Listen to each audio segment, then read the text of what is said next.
अस्सलाम वालेकुम।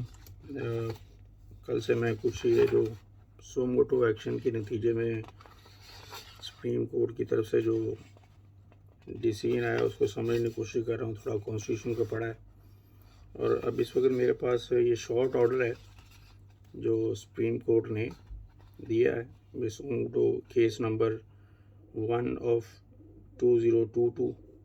उसमें ऊपर तो जो बेंच है उसमें जो जजेस थे उनके नाम लिखे हुए, चीफ जस्टिस और उनके चार जो जजेस साहिबान हैं, एजाजुल हसन, मज़हर आलम खान, मियाँ खेल, मुनीब अख्तर, जमाल खान, मंदोखिल, ये नाम हैं जो उमरता बंदयाल चीफ जस्टिस की सरबराही में ये बेंच बना था।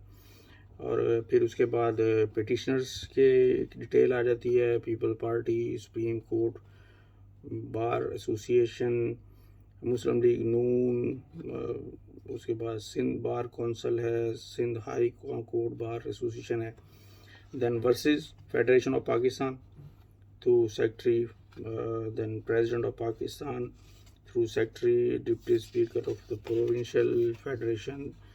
फिर रिस्पोंडेंट के नाम है from federation, from president, number of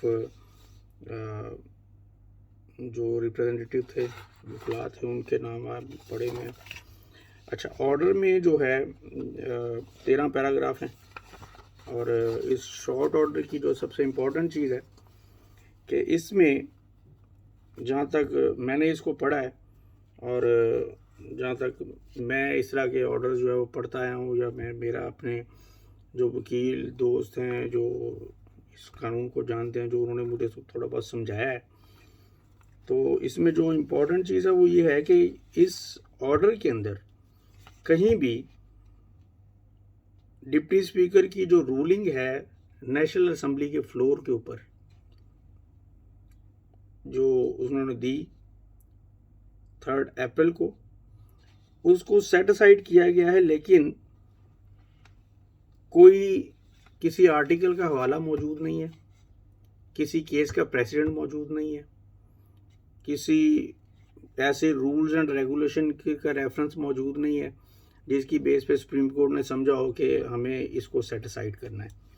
only thing first paragraph ये लाइन लिखी हुई है, 2-3 लाइनें लिखी हुई हैं, मैं पढ़ देता हूँ आपको, जो जिसको सुन के आपको उसको भी समझ आ जाएगी कि इसमें कहाँ पे वो जो वायलेशन है उसका जिक्र कहाँ पे आया और जिसकी वजह से ऑनरेबल कोर्ट ने इसको सेट असाइड किया है। तो मैं ज़रा इसको पढ़ देता हूँ, आप खुद ही समझ जाएंगे। Detailed reason for the ruling release subsequent and concurred by speaker are declared to be contrary to the constitution and the law and of no legal effect and the same are hereby set aside। अब यहाँ पे किसी article का जिक्र मौजूद नहीं है। हाँ, नो कॉन्फिडेंस की जो के लिए जो आर्टिकल है 95 उसका जिक्र ही फर्स्ट पैराग्राफ मौजूद है। ये जो नो कॉन्फिडेंस की मूवमेंट आई थी आर्टिकल 95 के तहत, तो उसको जो है ना डिप्टी स्पीकर ने जब ख़त्म किया तो वो कॉन्स्टिट्यूशन के ख़िलाफ़ है, बस इतना ही लिखा हुआ है। इसके अलावा कोई रेफरेंस, कोई रिपोर्टेड केस, कोई प्रेसिडेंट मौजूद नहीं है। फिर पैराग्राफ 3 के अंदर जो है वो आर्टिकल 58 और क्लॉज 1 का रेफरेंस दिया हुआ है, जिसके मुताबिक ये है कि जब सेट असाइड हो गया डिप्टी स्पीकर का जो वर्डिक्ट था, तो उसके बाद जो नो कॉन्फिडेंस की मूवमेंट जो आनी थी उसकी वजह से जो प्राइम मिनिस्टर हैं वो उनके ऊपर रिस्ट्रिक्शन इम्पोज्ड है कि वो कुछ नहीं कर सकते हैं अनटिल अनलेस वो रेजोल्यूशन पेश नहीं हो जाती। तो उस रिस्ट्रिक्शन का यहाँ पे जिक्र किया गया कि उस क्लास के तहत असेंबली डिज़ोल्व नहीं हो सकती और प्रेसिडेंट असेंबली डिज़ोल्व नहीं कर सकता, ना ही प्राइम मिनिस्टर उसकी एडवाइस भेज सकता है। तो ये भी उन्होंने कहा कि जी अगर वो सेटिसाइड हो गया तो ये भी ख़त्म हो गया, ठीक है। उसके बाद 4th में भी यही है कि नो लीगल इफेक्ट को डिज़ोल्व जो हुई है उसका कोई लीगल इफेक्ट नहीं है और असम्बलियाँ बहाल हो गई हैं और अब सारा प्रोसीजर दोबारा से स्टार्ट होना है। जो मज़े की बात ये है कि इस सारी जजमेंट के अंदर जो सबसे इम्पोर्टेंट चीज़ वो ये है कि सुप्रीम कोर्ट ने ये डिसीजन तो दिया, लेकिन इसके साथ पैराग्राफ 9 के अंदर बाकायदा तौर पे पार्लियामेंट को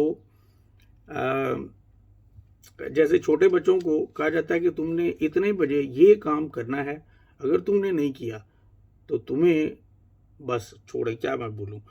उसमें लिखा हुआ है speaker is under a duty to summon and hold a sitting of assembly in the present session and shall do so immediately in any case not later than 10:30 a.m. on Saturday 9/4/2022 to conduct the business of the House as per order of the day and had been issued for 3/4/2022. Means जो 3 अप्रैल को होना था वो आपने 10:30 बजे तक करके report कर देनी है जी। ठीक है, हमने जनाब गोली मार दी है। ठीक है, हमने जो है ना जो आपने हुक्म दिया था वो हमने कर दिया है। ठीक है, इन एनी केस। तो ये ऑर्डर अगर मुझे समझ आती है तो ये ऑर्डर इटसेल्फ जो पार्लियामान को जिस तरह ऑर्डर दिया जा रहा है ये खुद से पता नहीं ये कॉन्स्टिट्यूशनल है या नहीं है, मुझे नहीं समझ है, लेकिन एटलीस्ट मुझे तो इसकी समझ नहीं आ रही है। खैर अच्छा, अब एक तो ये पहलू हो गया। ठीक है, दूसरा ये है कि ये समझ नहीं आ रही कि इतनी जल्दी क्या है, आपको ये डिसीजन इस तरह देने की ज़रूरत क्यों पड़ी हुई है। आप वेट नहीं कर सकते हैं कि जो वो जिस लेटर के बारे में, जिस कम्युनिके के बारे में बात हो रही है उसकी तहकीक हो जाए, वो भी आपके सामने आ जाए, आपको वो भी पेश कर दिया जाए ताकि आप बेहतर डिसीजन दे सकें। ये जो पैराग्राफ 9 के अंदर एक बाइंडिंग दे दी गई है कि जी इतने बजे आपने ज़रूर कर देना है, तो इसका मतलब तो ये है कि खान साहब को रस्सियों से बांधो। ठीक है, और जो भी उनके साथ है उनको भी जो है ना लपेट लपूट के असेंबली में लेके जाओ। ठीक है, और उसके बाद नो कॉन्फिडेंस की मूवमेंट जो है पास कराओ।